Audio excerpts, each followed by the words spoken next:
tuvitu tudogo tudogo yote inanisaidia na wala sina wasiwasi. If this project was not to be today, I don't know where I will be. Maybe in the streets, maybe dead. Wananipatia franga za kukopesha na mimi nalipa mzuri, sina tabo moyo. I will always be coming back here because this is my family, you know. It's them that raised me. If it was not for them, I would never be where I am. These are some of the fruits of the African Jesuit AIDS Network, AJAN.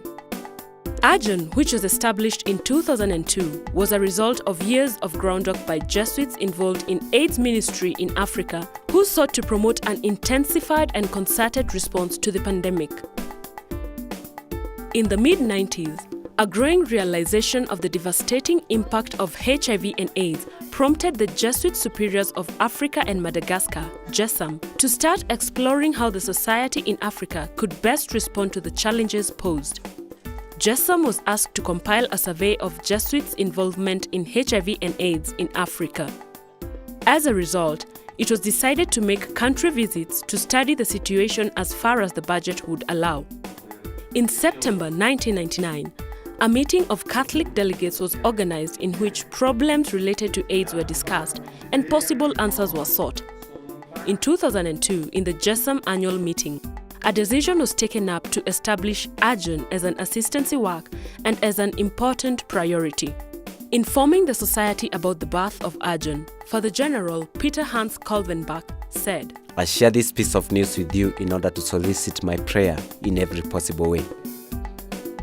Father Michael Chani, the founder of Jesuit Center for Social Faith and Justice, was asked to be the coordinator of this project. Well, the original concern was born here in Africa based on what Jesuits were experiencing in their normal ministry, that AIDS was everywhere around them and it was more and more difficult. And they felt, and I think very rightly, that it was important to develop an African response. And so that's why AJAN is based here in Africa, and it works primarily with Jesuits in Africa to develop responses rather than seeking help from outside. AJAN's task would be, in each place where there were Jesuits, that the Jesuits should feel encouraged and helped to respond.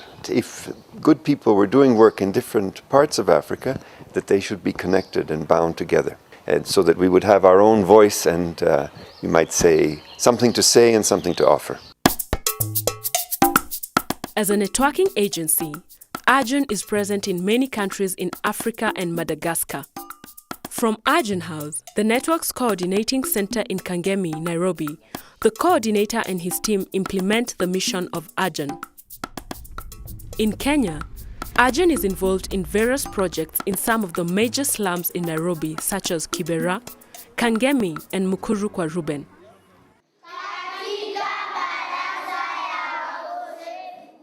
Upendo Unit is a project of St. Joseph the Worker Parish in Kangemi that prepares orphans and children at risk of abuse or neglect to enter primary school. The unit provides education, food, and care to the children. Around 75% of the beneficiaries have lost one or both parents to HIV and AIDS. Every year, 25 children are selected to join Upendo. When we approached AJAN and they came in to help, taking kids to second school, paying their school fees and paying all that they needed was a big help for Upendo. Now we have a lot of them who have finished Form 4 who are in school because of the help of AJAN. I can say I'm who I am today because of the AJAN project and the Jesuit, because surely they have supported me fully. I couldn't have been like this now. If this project could not be there, I could not be up to this level that I have come. They gave me food, they gave me the school fees I needed, and so it's like they had done the role that my mother would have done for me.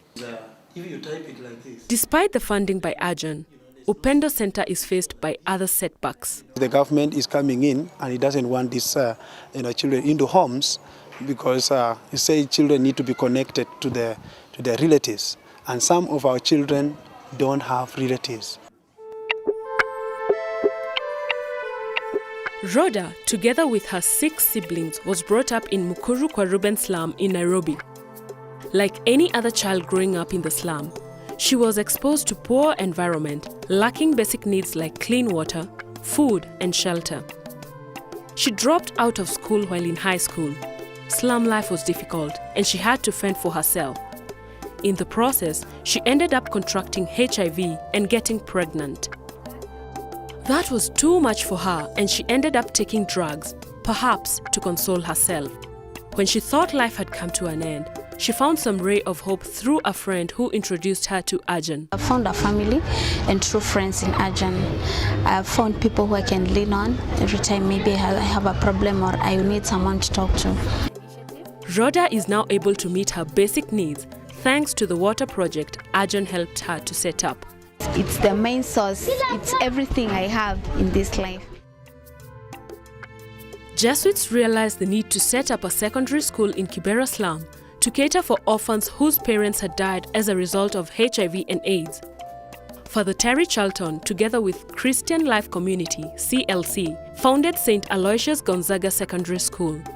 The school offers free secondary education and meals. The number of students is rising steadily. Construction of a permanent school is underway to accommodate the students. We think of it as really a school of hope. Hope for our students, hope for their families, and in some way, we're certainly known by now here in Kibera, one sign of hope for Kibera. Though the school is going on well, there has been challenges. Most of our students live in very tight environment. The people, you might find that a cubicle like this one is housing 10 people. Our students being part of the population, they don't even have a space where they can do their studies. And even the people they stay with, some of them are not morally upright.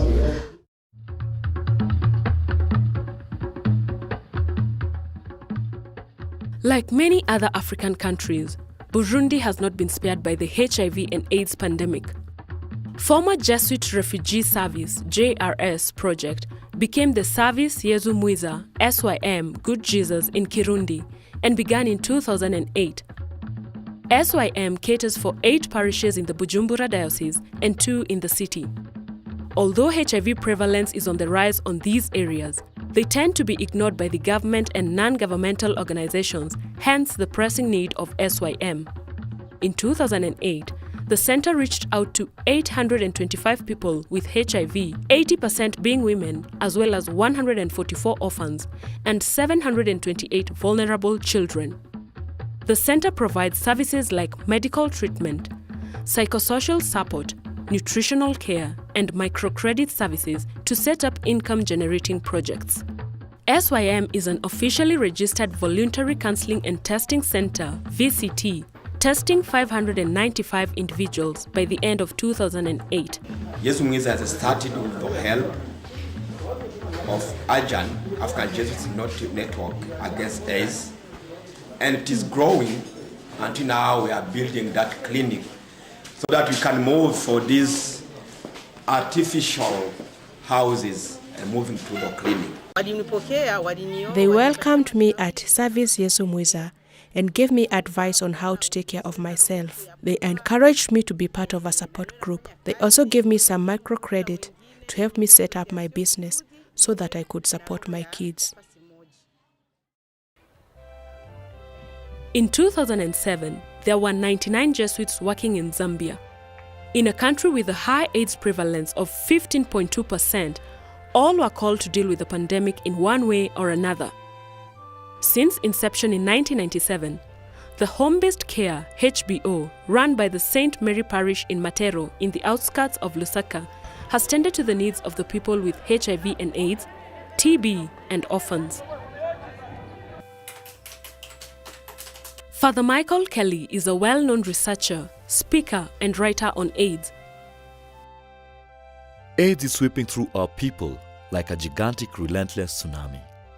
And in spite of the antiretroviral drugs to prolong life, the pandemic continues to cause havoc and devastation to families through sickness and death.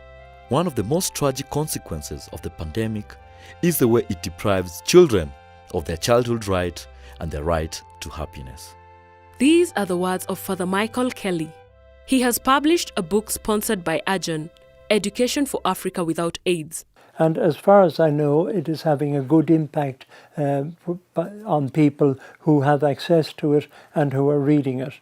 So this work of advocacy that I do is not confined to Zambia, and it is not confined to the groups that I meet outside of Zambia, but thanks to AJAN, it is being disseminated worldwide, and I hope that it is having some impact in raising awareness that we still have a very, very serious epidemic amongst us, that we need to do even more in order to try and turn off the tap of new HIV infections. So here at Matero Parish, we have the home-based care, which takes care of the needy, especially those people who have HIV/AIDS, and they are orphans. And so AJAN has contributed to the project by donating some sewing machines.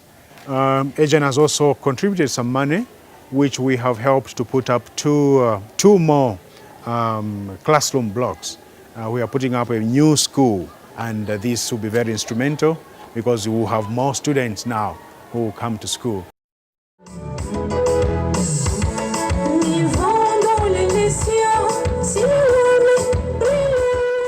Perhaps a song to console oneself, because there are more than 120,000 adults and 10,000 children living with HIV and AIDS in Togo. Over 10,000 people died due to AIDS, and the number of orphans rose to 68,000, doubling since 2001. Center Esperance Loyola, CEL, in Lomé was officially opened in March 2007, a project for West African province dedicated to the struggle against the pandemic. The CEL flanks the Central Cultural Loyola, CCL, run by Jean-Luc Enyege, a Jesuit priest. CEL, led by Patan Mombe, responded to an urgent need for prevention, care, and formation of people involved in this ministry. In 2007, a dynamic support group began for people with HIV and AIDS. Members went regularly to the CEL to benefit from services like counseling, provision of food, medical care, and help to pay school fees. On the prevention front, CEL began with a survey on knowledge on AIDS and related needs among the youth. Prevention targeted the youth and families and included talks, films, awareness sessions by the youth for the youth, peer educators, and voluntary counseling and testing, VCT. The formation covers general aspects of HIV and AIDS, understanding people in their spiritual wholeness, counseling techniques, and nutritional care. I think that whatever we have achieved so far is positive. We have achieved our objective about caring for the people. The team I first met when I came was working in a very fragile condition. Looking at them today, they look much better. And although some of them have passed away, the team is more dynamic, and this is why I think we have achieved our objectives. The Social Center at Loyola has done a lot for many beneficiaries. It has also saved many lives. When they came to our center, they were close to death. But as we talked, they got encouraged. They not only got back to life, but now they look healthy and normal, like any other person without the virus. There is a center called Groupe de Parole, meaning sharing group. It is meant to help us release our psychological trauma. It is a place where we get to know each other and share about our issues. The experience of sharing our problems has brought me back to life, but before then, I was dying. Because of their counseling, I forget about my stress. Their help consists of giving us the drugs and food. They also prepare kits for our children. I can assure you that it is because of Loyola Center that I have discovered that someone can still survive for a long period of time while still having the virus. Actually, I knew my HIV status 4 years ago, and I have not started taking the ARV treatment. Though the center has been a success, there has been some hold-ups as well. As you all know, every beginning has its own challenges, and ours was the equipment at the center. We were insufficiently equipped, but we managed to rise above the challenge, and we were doing very well. La présence des Jésuites ici. We Jesuits working locally on HIV and AIDS issues should connect with Jesuit network and extend our partnership to an international collaboration in the fight against the pandemic. We have limited resources, both financial and human, and because of this, we do fail sometimes to meet our target.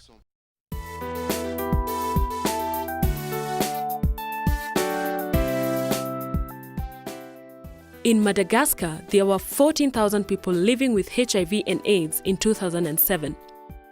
The adult prevalence rate remains relatively low at 0.1%. However, the number of those infected has increased substantially since late 2006.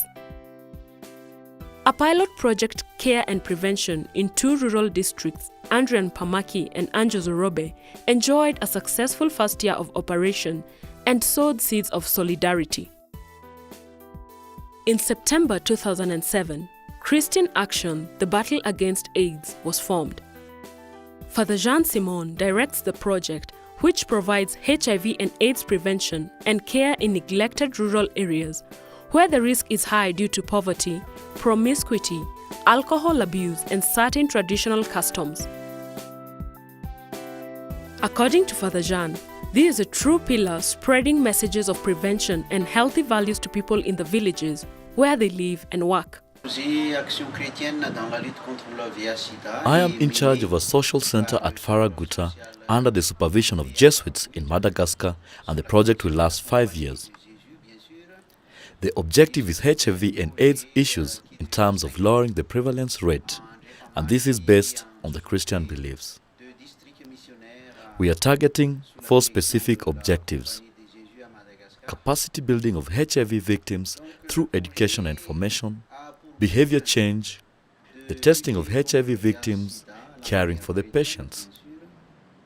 The project is not only directed on lowering the HIV prevalence rate, but also helps to alleviate poverty.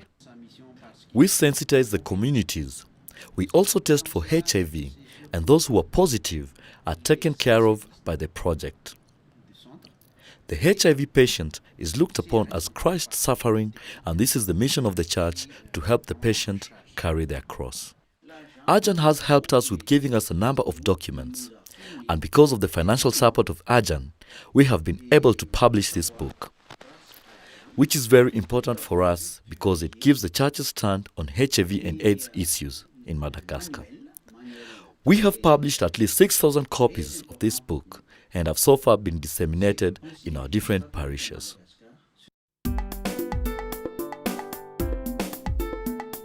In 2008, there were 278 Jesuits in Democratic Republic